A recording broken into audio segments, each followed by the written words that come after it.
Ladies and gentlemen, a very good afternoon to you all.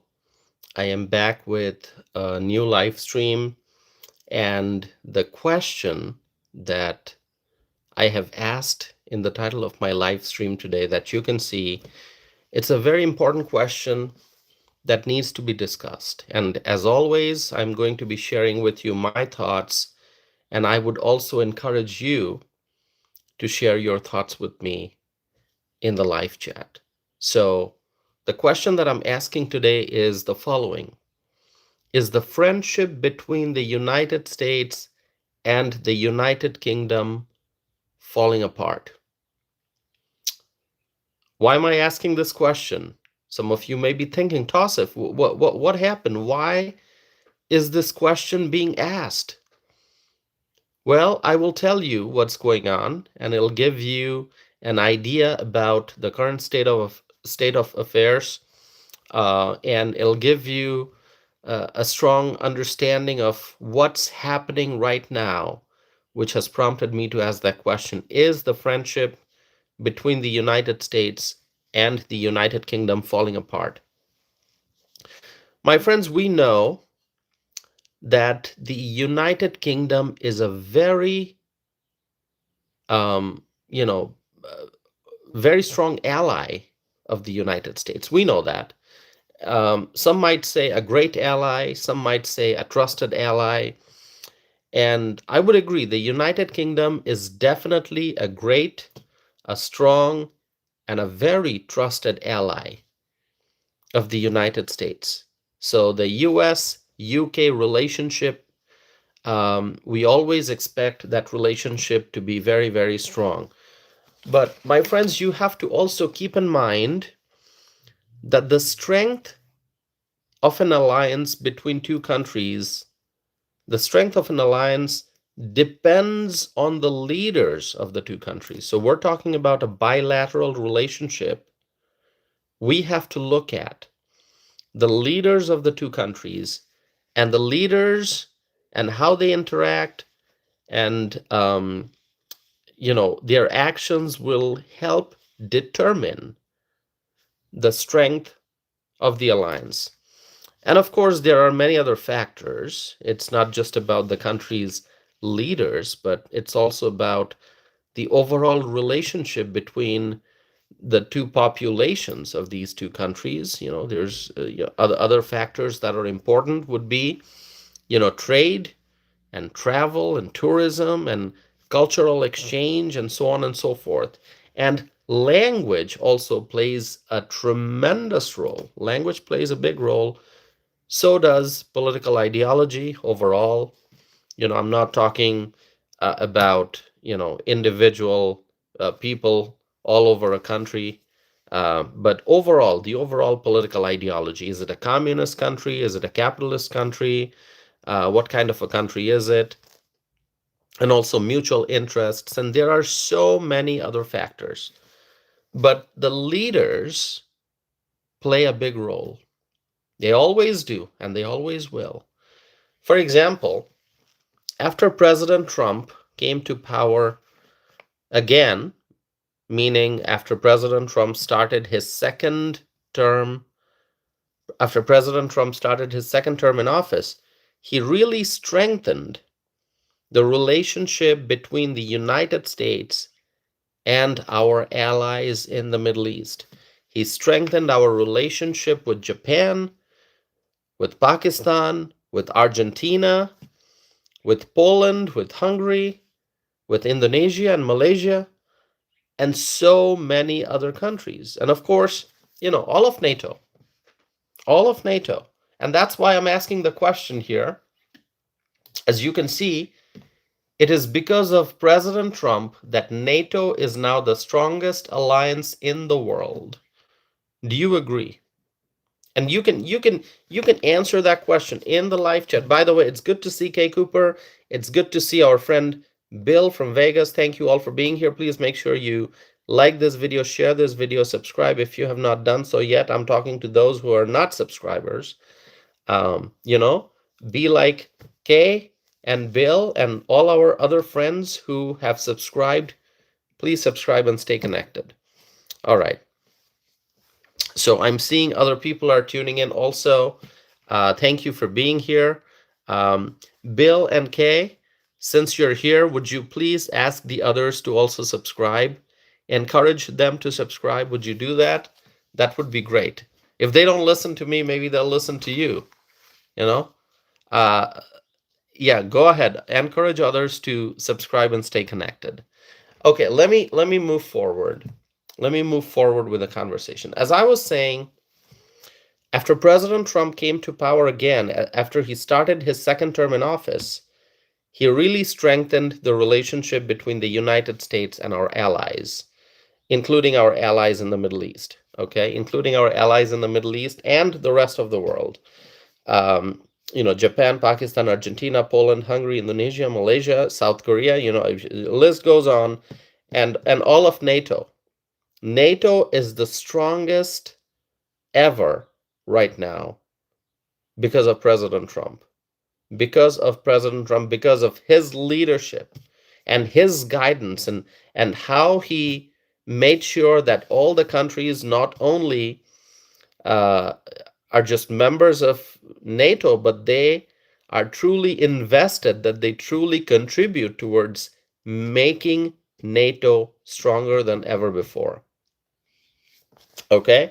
So, my friends, when you look at the bilateral relationship that we have with the United Kingdom, keeping aside our overall relationship with Europe. I'm not talking about that. I'm not talking about the US Europe relationship. I'm talking specifically about the United Kingdom and the relationship that we have with the UK. Okay? If you want to understand that relationship and the current dynamics, you have to look at the existing working relationship between President Trump and Prime Minister Keir Starmer. Donald Trump and Keir Starmer, very different personalities. Clearly, they don't agree on everything, and that's all right. That's nothing unusual. Leaders don't always have to agree on everything. And one thing is for sure, that the US and the UK have mutual interests. They have areas of agreement. They have areas of mutual interest. Tommy Brown is here. Tommy Brown, good to see you. And there are other people tuning in as well. Everyone who's here, thank you so very much. Like this video, share this video, and subscribe. Okay, my friends, in recent days, we have seen some tension between President Trump and Prime Minister Keir Starmer. And this pertains to the conflict in the Middle East. In this world, you got to understand this, and this is natural. In this world, people want their allies and their friends to step up during a moment of need. The United States has always been there for the United Kingdom, always. No exceptions, always. We have always supported the United Kingdom. We have always been there for the United Kingdom. And it is quite natural, I think, for our president, Donald Trump, to expect cooperation from the United Kingdom during a critical moment. We may have, naturally, expectations. If I'm helping someone out all the time, when I'm in need, when I need support, when I need a reliable partner, I might expect that friend to step forward and be of assistance. It's nothing unnatural. And that over the last several days, the United States has launched strikes against Iran in the Middle East, and it's ongoing. It's ongoing. And This was an opportunity for the United Kingdom to step forward and to act like an ally. I'm not saying that this is what President Trump looked forward to or expected. Certainly, President Trump was not depending on the United Kingdom before launching this operation. President Trump never said that only if the United Kingdom steps forward and joins us, only then we will do this. No, no. The US will do what the US will do. The United States of America is powerful enough to do what needs to be done, whether someone helps or not. Do you agree with me when I say that, my friends? Do you agree with me?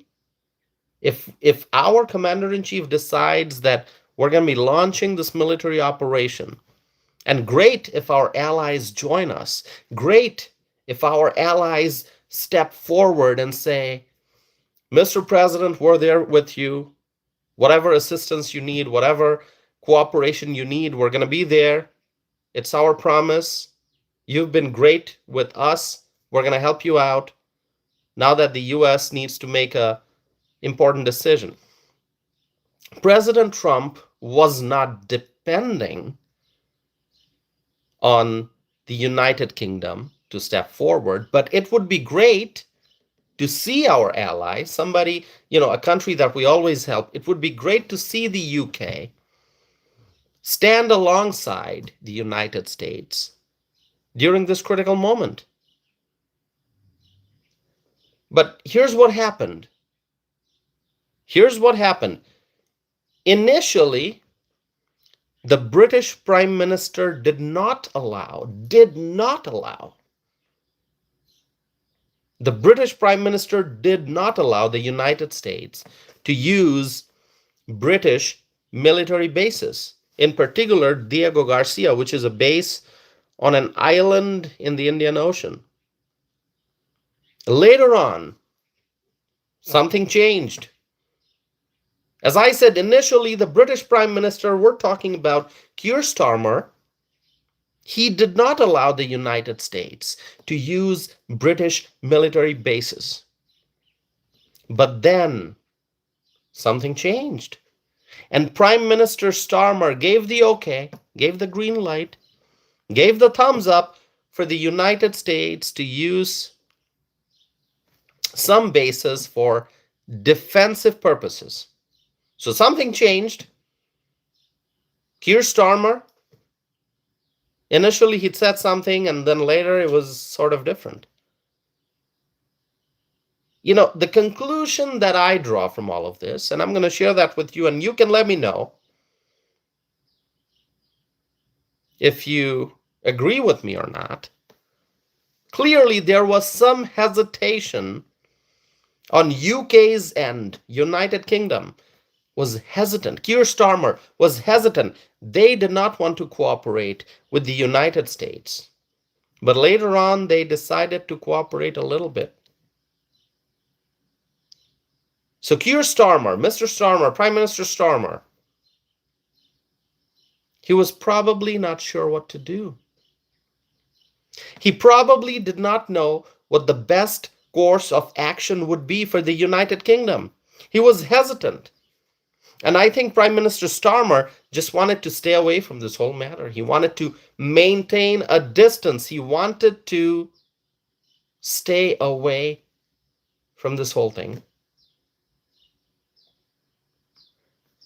He just wanted to keep himself and the United Kingdom at a distance, but then he probably felt that it would be a bad idea to not cooperate with the US. The US being the most powerful and the most trusted ally of the United Kingdom.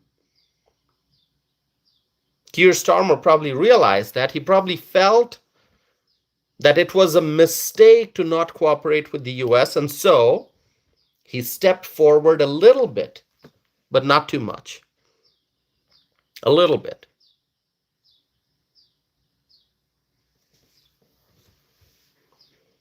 I think Mr. Starmer was confused. And that's okay. Human beings, we are human beings. We're not perfect. Human beings can hesitate.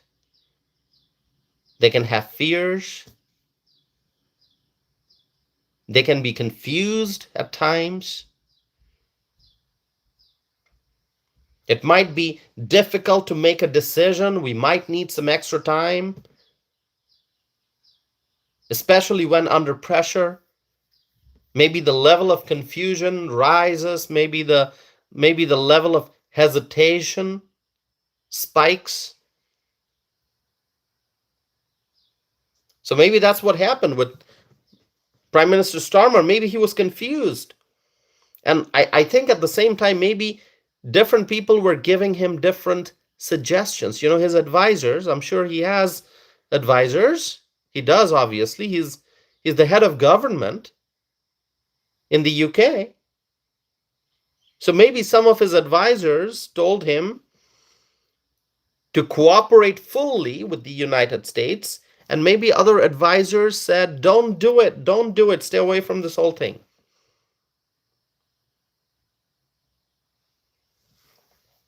Maybe he was getting conflicting recommendations. Some said, go ahead and do what the US is doing, and others were saying, don't.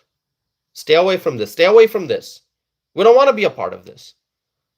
And so maybe Prime Minister Starmer was confused, and that's okay if that's the case. I don't know what happened behind the scenes, but clearly Prime Minister Starmer was undecided. At least for a while. Maybe he thought that this might be another Iraq war. Even in the US, there are folks who are saying, oh, this is going to be another Iraq war. It's going to be going on for years. It's going to be another Iraq war. And this time we can't afford it. It's going to be World War III. Listen, don't jump into conclusions. I've been saying that over and over again. Don't jump into conclusions.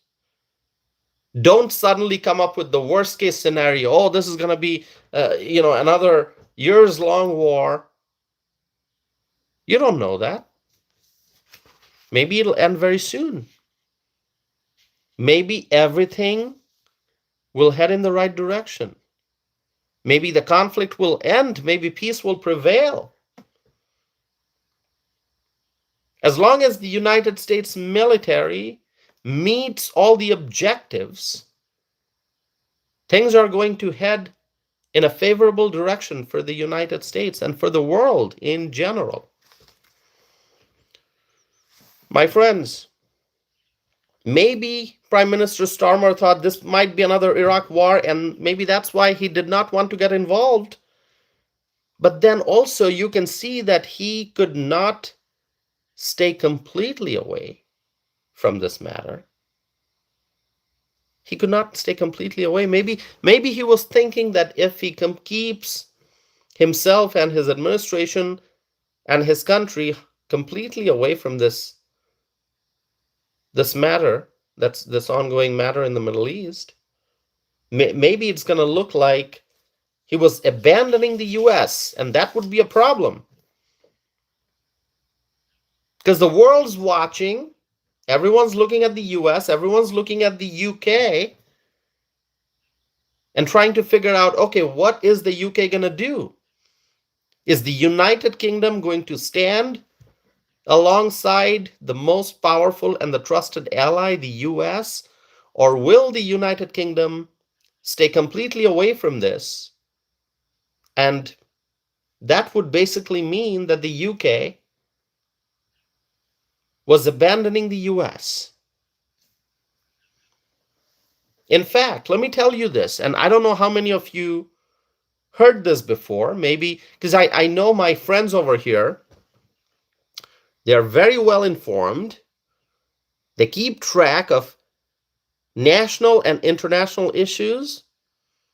They gather information from a wide variety of sources, and they can fact check and verify and figure out what's true, what's not, because there's a lot of misinformation out there. We know that, especially on social media. There are a lot of people spreading lies on social media, so you can't trust everything. But I know right here, my friends know how to sort all the information that's out there and figure out what's true and what's not. So maybe what I'm about to tell you, you already know this because you've read the news reports, because you've been keeping track of this entire matter, and you've been analyzing what our allies are doing at such a critical point in history. You know what's happening right now? What's happening right now? People will be reading about this decades from now. In the year 2040, 2050, 2060, 2070, maybe 100 years from now, people will be reading about this moment, this period that we are experiencing, that we are going through, this period of time. And people will ask, okay, in the year 2026, in the month of March, what was the United Kingdom's position? What was the United Kingdom's stance? And people are going to go further back in history, and they're going to go back to the World War and everything that happened after that. And people are going to say, future generations I'm talking about, they're going to say the United States was always there for the United Kingdom. But in the year 2026, when President Donald Trump made the bold decision of launching military strikes against Iran, what did the United Kingdom do? The trusted ally United Kingdom, did the United Kingdom step forward right away and offer any and all support necessary? Was the United Kingdom hesitant? Did the United Kingdom refuse to participate, refuse to help? And who was the Prime Minister of the United Kingdom in the year 2026? You know, we're talking about future generations, people 50, 60, 70, 80, 100 years from now. Future generations, when they read the history books, when they read about Donald Trump, when they read about the Gulf states, when they read about the Board of Peace, they are going to ask that question. What was UK's position? And who was the British Prime Minister at the time in 2026? And they're going to read the name Keir Starmer. Who's Keir Starmer? What kind of a prime minister was Keir Starmer? 100 years from now, people will read about 2026. And the students of history will ask the question. Historians looking back, historians of the future looking back at this period in time, they're going to ask the question, okay, what kind of a leader was Keir Starmer? What kind of decisions did he make? Did he make bold decisions that President Trump made in the US? Was Keir Starmer hesitant? Was he confused? Was he in a state of confusion that he couldn't decide what to do? Let me tell you, Keir Starmer reportedly said that the government, meaning his government, the British government, he said, this government does not believe in regime change from the skies. What is that supposed to mean, my friends? Tell me. Keir Starmer said this government does not believe in regime change from the skies. What this suggests is that Keir Starmer is not okay with the actions that the United States is taking. And that's why he's saying, this government doesn't believe in regime change from the skies. Okay. But does his government believe in peace? Does his government believe in global security? Does his government believe in bringing everlasting peace to the Middle East? That's my question. That's my question. Does the Keir Starmer administration, does his government believe that problems must be addressed and everlasting peace must be achieved? Because that's the goal of the Trump administration. Problems that have lasted for decades, it's now time to address those problems, to find permanent solutions, to remove threats to global security, and to bring about everlasting peace.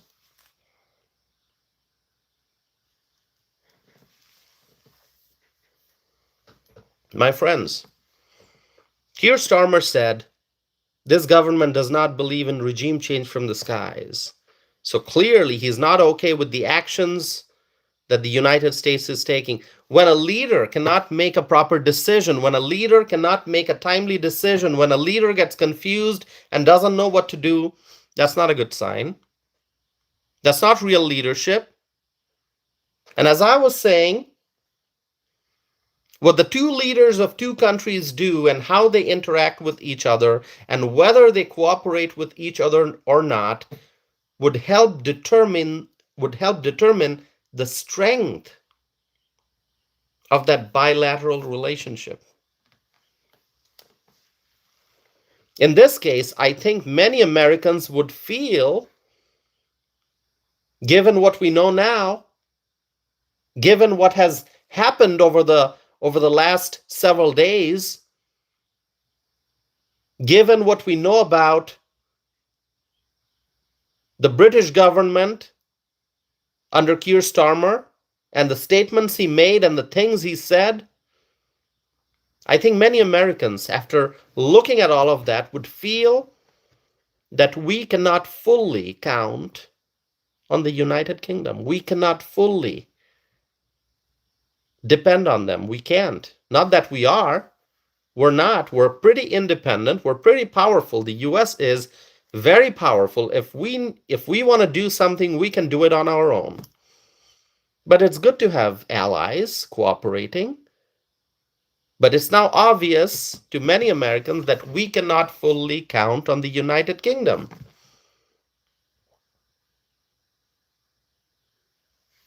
My friends, do you agree with me?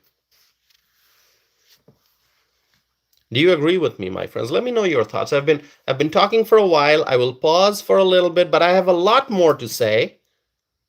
So don't go anywhere. Stay here. Stay here and share your thoughts in the live chat. Ansi is here from New Jersey. Ansi, good to see you.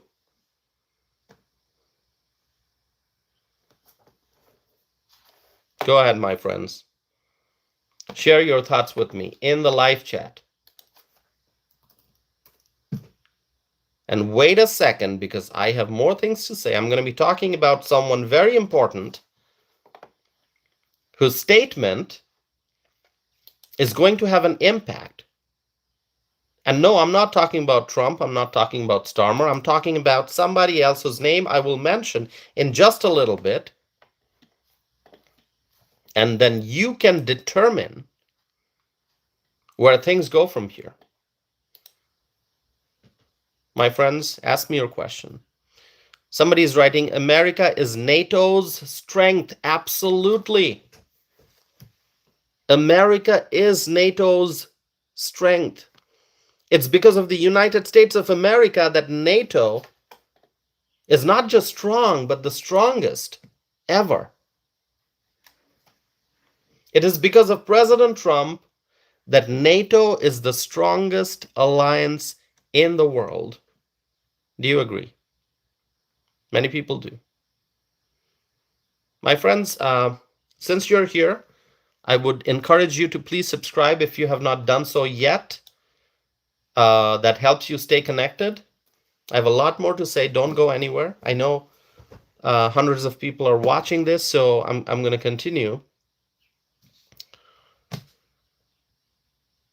President Trump on March 7th, by the way, there's a very important individual I'm going to talk about in just a little bit, not yet, because there's a certain flow of this conversation that I have to follow to make things easy to understand for those who have not kept in touch, who have not been in touch with the latest updates. Okay.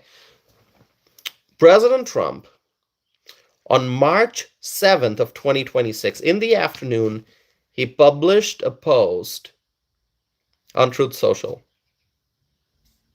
And he wrote, you're going to be ready for this. Z is over here. Z from La Crosse. Good to see you, Z. President Trump posted on Truth Social, and this was yesterday because today is March the 8th.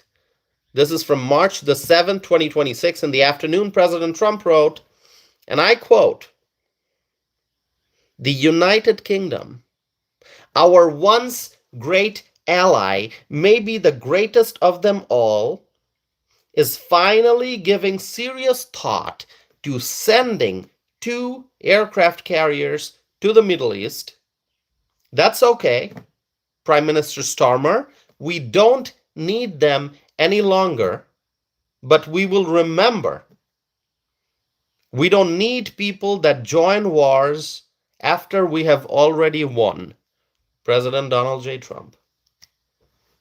I read that statement.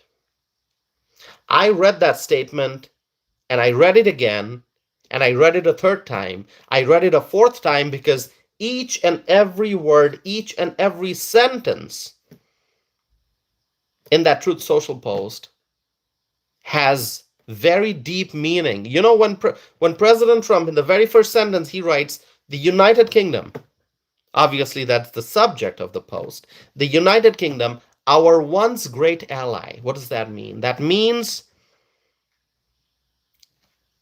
once upon a time, the United Kingdom was a great ally. What does that mean? That means not anymore. Once great ally, maybe not anymore.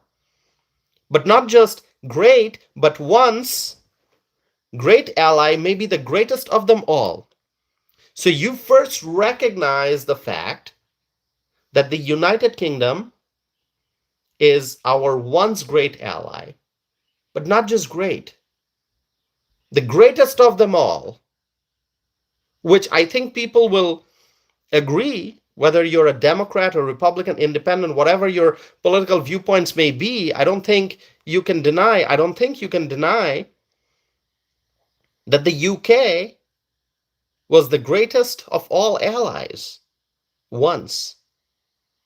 Okay, let's analyze this.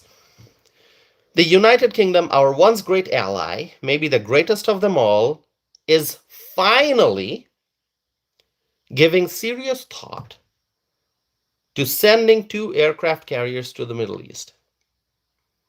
The word finally carries great meaning. It's not that, oh, the US is thinking, that the UK is thinking about it. But no, the UK is finally, which signifies that there's been a delay. Something that should have been done a while ago is finally being done, which is the UK is finally, after a delay, is finally giving serious thought to sending 2 aircraft carriers to the Middle East. Giving serious thought, which means that the UK has not yet decided. The sentence could have been different, and it would carry different meaning. It would have been the UK is sending 2 aircraft carriers to the Middle East. That could have been very straightforward, and it would mean that the UK, our great ally, the greatest of them all, is sending 2 aircraft carriers to the Middle East. But over here, it shows, the sentence shows that there's been a delay. Time is of the essence when you're looking at, international military engagements. So what was the UK waiting for? Why is the UK finally And the UK has not even decided, but giving serious thought. Oh, should we do it? Let's consider. Should we do it or should we not do it? We're giving it a serious thought. Finally. Meaning it might be longer before the decision is made. So the UK is finally giving serious thought to sending 2 aircraft carriers to the Middle East. And then President Trump says, that's okay. That's all right. That's all right, Prime Minister Starmer. We don't need them any longer. But we will remember. We will remember this delay. We will remember that the UK did not act when it needed to. The UK was not prompt in its response. The UK took time. The UK went through a delay in their decision-making process. We don't need them any longer. We will remember. We will remember that the country that we helped throughout the decades, provided all kinds of support, the country that we helped in every way, when the time came for them to step forward and to be a trusted ally, to really prove that they are the greatest ally, we were sort of disappointed. And it's not because of the people of the UK, it's because the person in charge, Keir Starmer, and that's why President Trump says, that's okay, Prime Minister Starmer, we don't need them any longer. But we will remember that we were disappointed because the UK did not act promptly, swiftly. And President Trump then wrote, we don't need people that join wars after we've already won. That's true. After we've already won, when we are going through the process, when we're fighting, when we're making battle plans, when we are adjusting strategies depending on the conditions on the ground, because military engagement, it's a dynamic process. So as we are going through it, as we are fighting, moving forward, trying to meet all the objectives, UK wasn't there beside us. Now that we're winning, or we've already won, now UK wants to join. Well, for what? To take credit? To be on the winning side? To show the world that we're part of the winning team? Well, we don't need that. The United States can handle things. We can do it all by ourselves. We can do it on our own. So my friends, you can see that there's been some damage to this bilateral relationship, but you also have to keep in mind that the US-UK relationship is very strong, still very strong. Yes, it depends on who the leader is in power, that either makes the bilateral relationship stronger, or it weakens it in some ways, but we still have the relationship. The American people and the British people, we have similar interests. We have similar goals, prosperity. We have historic ties. So the relationship will continue, and hopefully the British can analyze this, look at everything that happened and try to figure out how to repair this damage that took place because of some confusion on UK's end, some delay. It doesn't mean that the relationship is over. It's not. It's a historic relationship that goes back many years, and this will remain strong. We are NATO allies. We will always pay attention to each other, will take care of each other in times of need. But this was one instance when UK could have done more, and they could have done things a lot more quickly. My friends, do you agree with my viewpoints? Go ahead. Go ahead, my friends. Let me know what your thoughts are. I have a lot more to talk about. I'm not done yet. I'm not done yet. I have more to say. I'm going to be talking about a very prominent personality.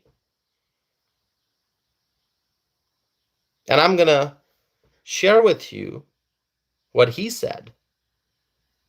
Something very interesting has happened. By the way, President Trump is very straightforward. He says what's on his mind. And President Trump sort of made it clear that he's not happy with Prime Minister Starmer, particularly given everything that happened over the last several days or couple weeks. Here's something very interesting. Tony Blair, enter the picture. Tony Blair, who remembers Tony Blair? Who remembers Tony Blair? Tell me, who's Tony Blair? Go ahead, my friends.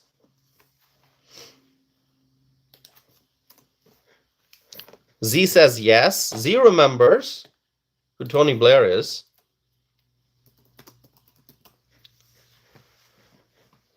We got a viewer saying, long live Trump. Thank you so very much. Kay Cooper remembers. Butch remembers. Salerno remembers. Tony Blair. Tanya remembers. Tanya is saying Tony Blair was the prime minister. Exactly, Tanya. Thank you for being here. Tony Blair, former prime minister of the United Kingdom.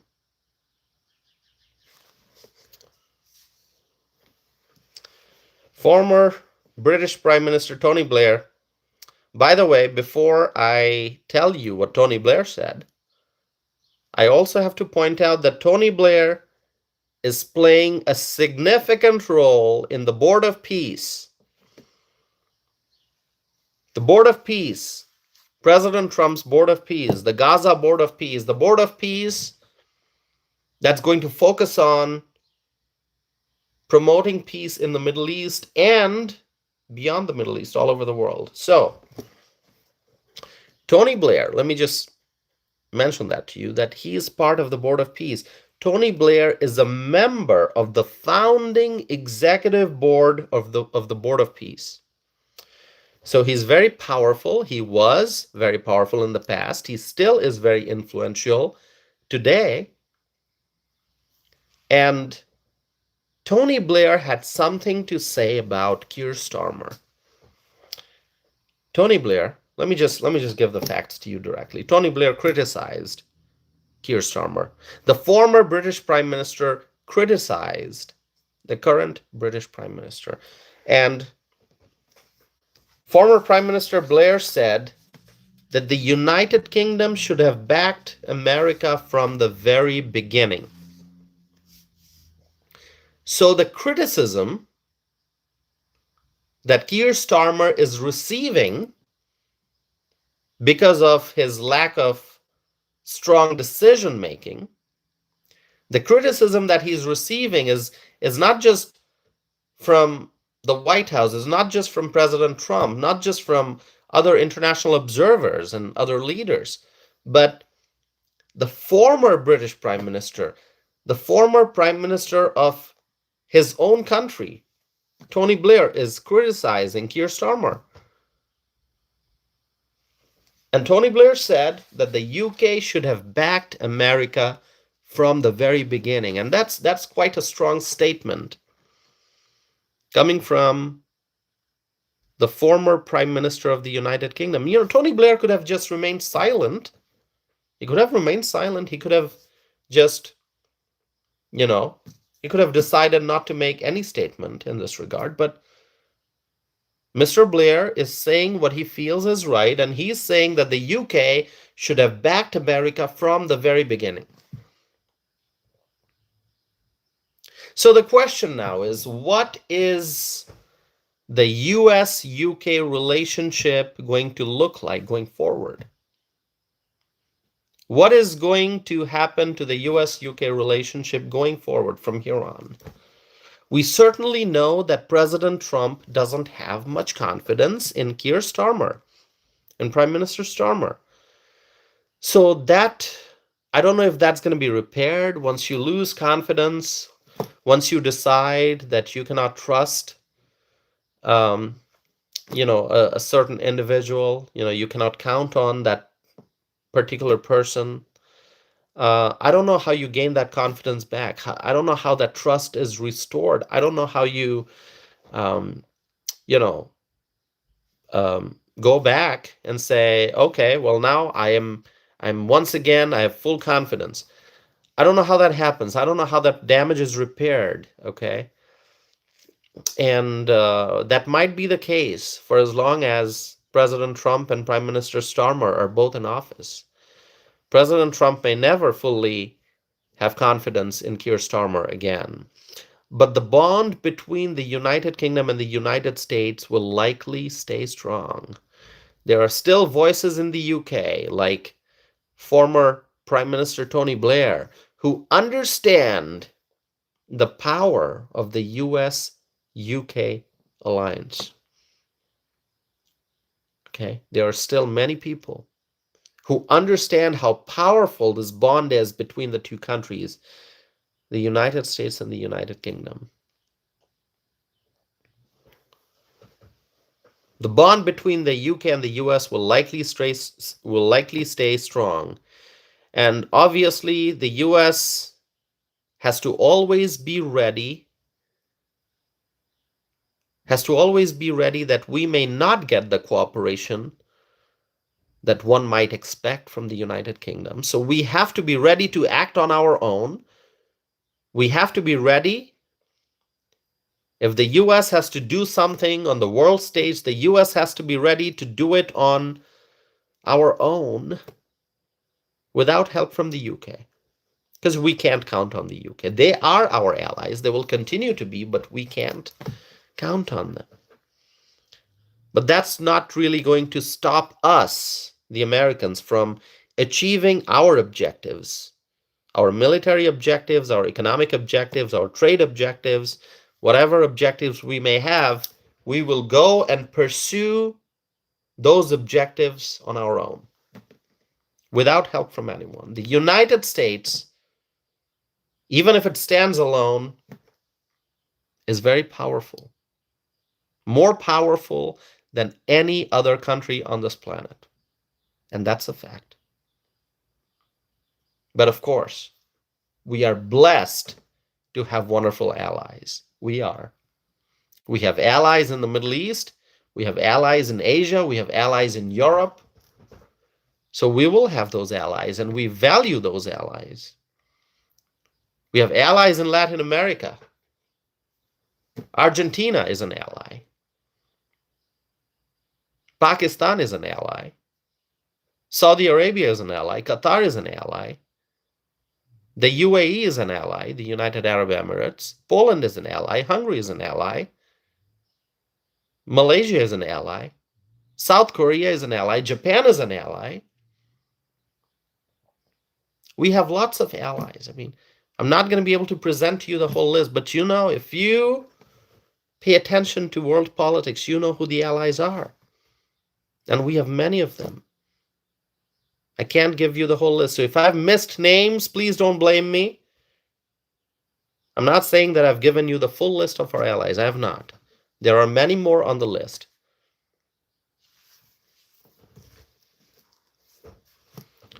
So, my friends, if you are here for the first time, if you're watching this channel and you like the discussion, you like the format of the discussion, please make sure that you subscribe. Please make sure you subscribe. To stay connected, I would appreciate that very, very much.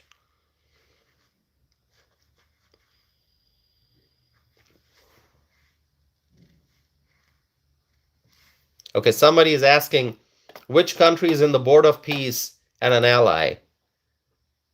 Well, do you know the countries that are in the Board of Peace? Do you know? Because if you do, you're going to know that we have many allies. I mean, I just mentioned some of the names. I mentioned Pakistan. The Prime Minister of Pakistan, Shehbaz Sharif, nominated President Trump for the Nobel Peace Prize. So Pakistan is an ally. Bahrain is an ally. Poland is an ally. Wouldn't you say that?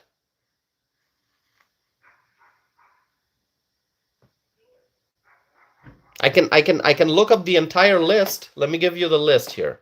Hold on a second. Hold on a second. I'm going to give you the whole list. It's a big one. And you tell me which countries you think are not allies, all right?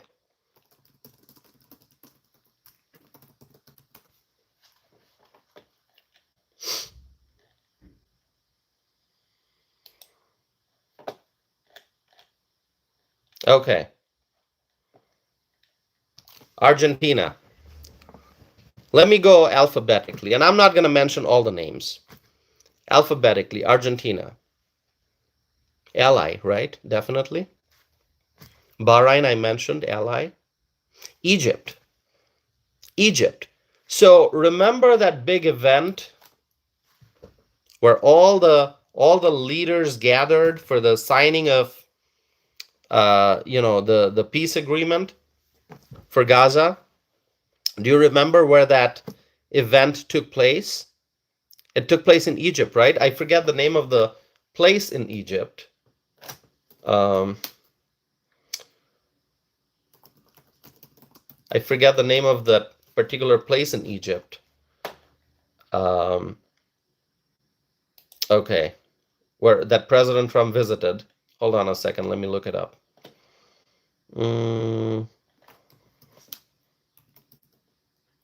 Okay, Sharm el Sheikh. That's the name of the place in Egypt. So President Trump, and this was last October 2025. President Trump visited Egypt. He went to Sharm el Sheikh. That's the name I was forgetting. Sharm el Sheikh for a global summit on Gaza's future. Okay, and there were so many world leaders who gathered at that event. So, Egypt was hosting that major summit, that global summit. And so when I look at the list of the countries that are part of the Board of Peace, Egypt is there, and Egypt is a great ally. El Salvador is an ally. El Salvador has a great leader. El Salvador is an ally. And Hungary, obviously, is an ally. Indonesia is an ally. And there are so many other countries. I mean, let me just go down the list here. Pakistan, I already mentioned. Qatar, I mentioned. Saudi Arabia, I mentioned. Turkey, I mentioned. United Arab Emirates, I mentioned. And there are other countries also, I think, that they are in the observer state. Some countries are members of the Board of Peace, and some countries are there as observers. And, we have allies there as well. Italy is an ally. Japan is an ally, right? South Korea, of course, the UK there, may not be a member yet of the Board of Peace, but as an observer, they're allies. Terry Gilly is here. Terry, good to see you. Thank you for being here. Terry Gilly has that wonderful compliment for me. Thanks so much. I appreciate that. So yeah, did I answer your question? Somebody asked me what countries in the Board of Peace are allies. I've listed a few, and there are many others, many other countries that I did not mention. So don't say, oh, you missed out these countries. No. Well, I didn't give you the whole list. You can go look it up. All right.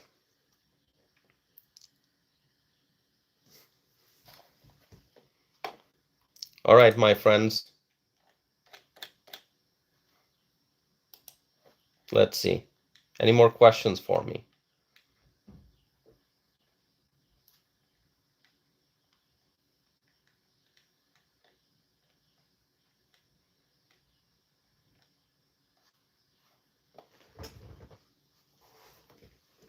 Someone says MAGA doesn't like you. How do you know? Maybe you don't like me, but MAGA likes me, okay? Because I'm MAGA. When you say MAGA doesn't like you, what do you mean? I'm MAGA, all right? I'm part of MAGA. So don't say, oh, MAGA doesn't like you. I mean, what do you know about MAGA? MAGA is anyone who wants to make America great again. That's MAGA. That's what it means. I want to make America great again, along with millions and millions and millions of other Americans. We want to make America great again. We are all MAGA.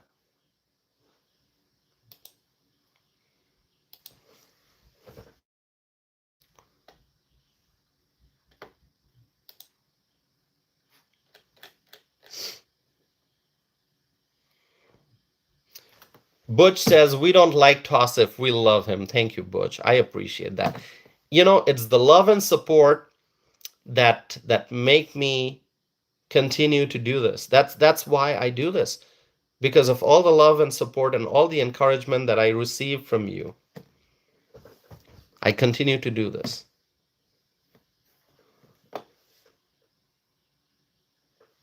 Thank you all so very much, my friends.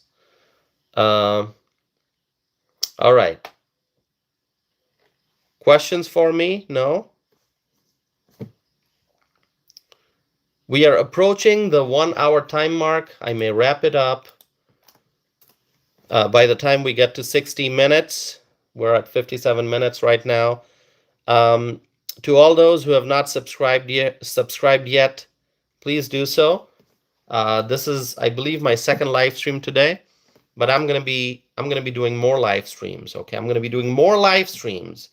Weekends are better because obviously, not all weekends that I'm home, but you know, this weekend I was home, so I got to do quite a few live streams. Okay, like 5 or 6 already. I don't know if I'm gonna be able to do one more tonight. Maybe if you want, maybe not. But I appreciate you all being here, my friends. So, in conclusion, I'm just gonna say this. The question that I asked, is the friendship between the United States and the United Kingdom falling apart? No, no, no. Keir Starmer was not prompt in decision making. Keir Starmer was confused. He delayed. He did not act when he should have. But that does not mean that the United States and the United Kingdom will not be friends. No, we are friends, we are allies, and we will continue to look for ways to strengthen this alliance even more. Okay, so Keir Starmer as one leader, maybe he's not up to President Trump's expectations. Obviously, you know, we have expectations from our allies. So clearly, Prime Minister Starmer has not been able to meet President Trump's expectations, our expectations, because Keir Starmer delayed. He should have acted sooner, but he waited for whatever reason. You know, maybe he was getting, as I said, maybe conflicting advice. Maybe he thought this would be something like an Iraq war, and he didn't want to be a part of it. Whatever it may be, but let me tell you, the friendship between the United States and the United Kingdom will be strong, and we will continue to look for ways to make it even stronger. Okay? We care about our allies. We care about our allies. Even if, you know, maybe there's an instance where we feel disappointed that our allies did not do what they should have done, but that's okay. We'll move ahead. We'll forget that. We'll move ahead. Okay? We'll move ahead.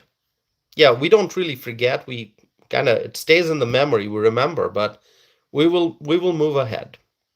We'll move forward, and we will try to strengthen this alliance for the future. Okay. So, my friends, that's all I have for now. Thank you all so very much, everyone who tuned in. I appreciate each and every one of you. Thanks for your love and support and words of encouragement. And I'm going to be back again for more conversation with more videos and more live streams. So thank you all so very much. And I hope to see you all, hold on a second, very soon again. But I got to check one thing before I go. One thing here. All right. Okay. Thank you all so very much. Have a great evening. Thanks.